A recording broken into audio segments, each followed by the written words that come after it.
Et comme chaque semaine, on retrouve le porte-parole de l'ambassade d'Israël à Paris, Chen Feder. Bonjour. Bonjour Eva. Kaïd Farhan a été libéré par Tsahal. On vient d'en parler avec notre correspondante à Jérusalem, Pascal Zonshine. Cet otage est un bédouin de 52 ans et père de 11 enfants, bédouins et musulmans. Kaïd travaillait dans un kibboutz près de Gaza quand il a été kidnappé par le Hamas le 7 octobre. Son identité, israélienne, bédouine et musulmane. Son destin d'otage du Hamas, son sauvetage par Tsahal, court-circuite les lieux communs sur Israël, et c'est tout le pays qui a été ému et soulagé de son retour. Chen, qu'est-ce que ça nous dit de l'Israël de tous les jours? Pas de celui en guerre, mais de celui de tous les jours.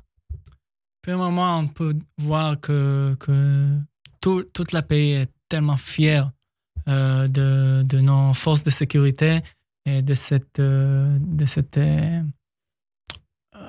réussite de libérer un otage. Et quand je dis un otage, ça ne change pas beaucoup si c'est un otage bédouin, juif, étranger. Et ça n'a changé rien pour le Hamas. Et quand ils ont décidé d'attaquer le 7 octobre, ils ont pris otage et tué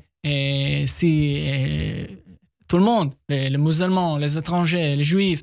Et pour nous, et dans l'autre côté, on essaie de ne pas faire cette distinction entre un juif, un musulman, un chrétien en Israël. Et il y a vraiment, on essaie de vivre ensemble, en paix, en coexistence. Israël, c'est le foyer de protection du peuple juif. C'est aussi un lieu où cohabitent énormément de minorités. Rapidement, Chen, quel est le rapport justement d'Israël aux minorités?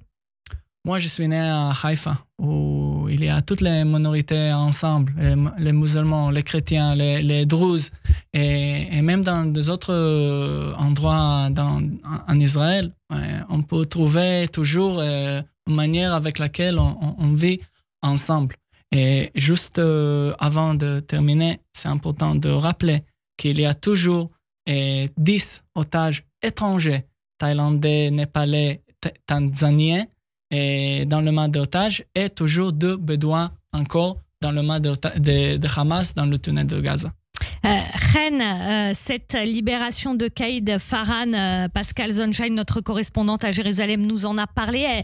Elle change et elle ébranle les certitudes des détracteurs d'Israël.